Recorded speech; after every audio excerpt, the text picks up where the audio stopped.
Welcome back to another episode of the Dr. Beau Show. Today we're talking about diastasis recti, diastasis recti, potato, potato, doesn't matter. We're going to cover everything you know.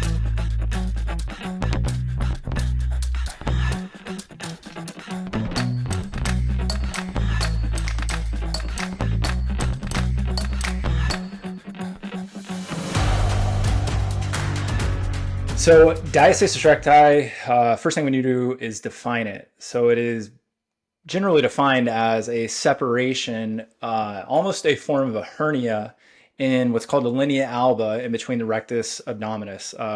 It's typically thought as something that happens to women postpartum, but that's only part of the truth.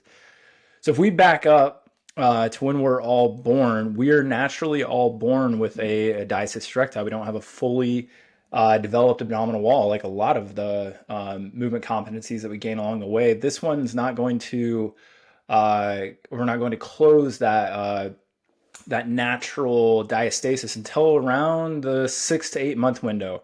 And the reason that that is a time frame when we see a diastasis naturally kind of hem up in most people talk about how many people that typically happens in around that 6 to 8 month old age is that's when we start to see babies start to go through turning patterns really around that 5 month mark. So then we see it start kind of solidifying around 6 to 8 months.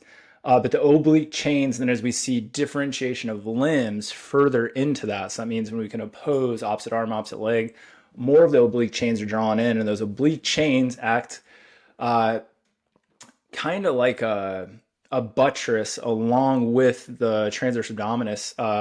So we don't just have the sagittal plane pull the rectus abdominis, because we spend the first, few months of life just gaining sagittal stabilization. Some would argue maybe the rest of our life. And then we use the oblique chains kind of like a corset to kind of hem the rectus abdominis together to then help start creating a rotation and be able to buttress even more sagittal plane forces, in particular when we become upright, so we can stabilize an upright spine. So there's this thought that in 70% of babies, they will follow a normal ontologic or developmental timeline, and that around 30% of those babies or 30% of people fall outside of those norms, and some of those people will never fall back on a normal developmental timeline.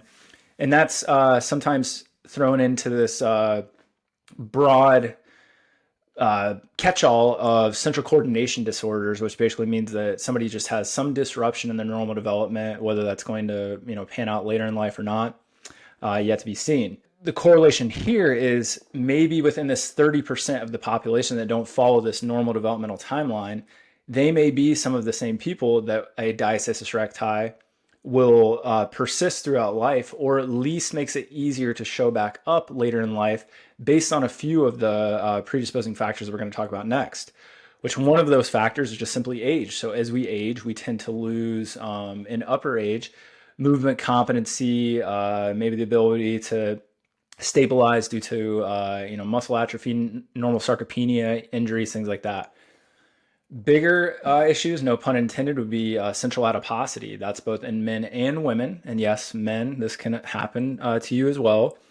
But then increases in BMI before and 6 months after pregnancy also have high correlations to this, as well as weight gain during pregnancy can be another big issue as well, which then it's a twofold approach to adding more of a challenge to the sagittal plane stability as we increase central adiposity and also have a fetus in the womb. Things like a positive Baten's criteria. So I'll put up a link to the video that I did on a Baten scale of hypermobility, which is a 9-point scale that allows you to see where you fall on this hypermobility spectrum.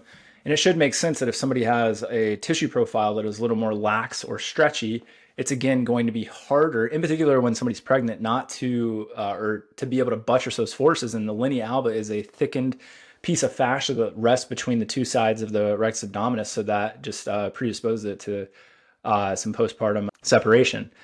And then the last one here, it would be training prior to pregnancy. Somebody like my wife that was a collegiate gymnast that did a ton of quote unquote core training, whether you want to say that's right or wrong, is nor here nor there right now. But somebody that is well trained and has the ability to compensate well and has decent muscle coordination around the trunk is going to fare better than somebody else that doesn't. And there's other things, other forms of hernias that are associated with this, such as umbilical hernias, even inguinal hernias, showing us that somebody maybe doesn't have the greatest central stabilizing strategy. And then these things become correlated and maybe not causal. So what do you do if you have this? Well, we talked about babies on that normal developmental timeline. The first thing to do is they gain sagittal stability, but for some reason we see a lot of the treatment around diastasis recti aimed at sagittal stability type things. People just end with a dead bug. You have to, this would be our kind of checklist, is that we want to make sure that they can breathe adequately, 360 degrees, be able to drive air into the lower abdominal wall and interface the diaphragm with the pelvic floor, which the pelvic floor is a big deal here. Second would be, well, can we create adequate intra-abdominal pressure? And breathing and intra-abdominal pressure do work hand in hand, but they also need to be able to have the ability to be distinctly separate. So intra-abdominal pressure, if you're not familiar with that term, I'll put a video in here on how we work on that. But basically just think that we have all sides of this canister of our abdomen, the top being our thoracic diaphragm, the bottom being the pelvic floor, the sides being the obliques, the back being the lumbar erectors, and the front being the transverse abdominis and the rectus abdominis.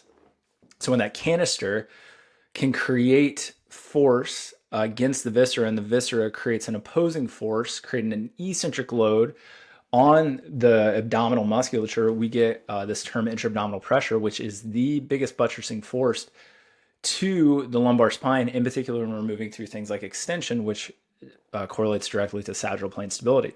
So it would be breathing, intra-abdominal pressure. Then we would want to work on sagittal plane stability for sure. And then just like a baby that's going down that developmental timeline, add in oblique work with things like, an RT3 roll or different, side lying positions from DNS or dynamic neuromuscular stabilization, all the way up to things, in half kneeling, because when we take a lunge position, we have two diametrically opposed functions of the pelvic floor when we're in kind of a lunge position. So one side is having to go under concentric load as the other goes under eccentric. So that's a big challenge there. Then it's easy from a half kneeling position to add rotational challenges or rotation itself to kind of integrate those oblique chains. And just for definition purposes, when we're talking about oblique chains, I realize that some people refer to anterior and posterior. If we just think of, a right oblique chain is your right shoulder being a sash that went around you, from right to left, and then your left being, going around you from left to right, that would be the oblique chains and not breaking into anterior, posterior. Some people do have this surgically repaired. A lot of people have hernias, umbilical hernias repaired, and sometimes they do a little bit more work towards diastasis recti. I don't think that's usually needed. Now, things that are correlated that we see clinically that maybe are not in the literature or not well supported in the literature yet are the correlations, in particular in males that have persistent diastasis recti, probably due to central adiposity, have a higher prevalence of lumbar central stenosis. So as we said, the greatest opposing force for lumbar spine stability is intra-abdominal pressure. And if you lose that opposing force or the ability to create or generate great intra-abdominal pressure, people have a tendency to kind of get into these extension-based restrictions and kind of use the passive tissue, such as the vertebrae, the ligaments, all these passive structures for stability, thereby catalyzing degenerative change around the central canal. So we tend to see more central canal stenosis to people that have a diastasis recti because they cannot buttress that force. And that's just a finding that we see clinically. There's a lot to cover on this topic, and I just wanted to give a brief overview to help anybody that's dealing with this, give them some ideas on things to work on. You've seen I put some videos throughout here. You can always reach out to us. There's links to schedule a virtual consult in the comments below. As always, I hope you learned something. I'll see you next time.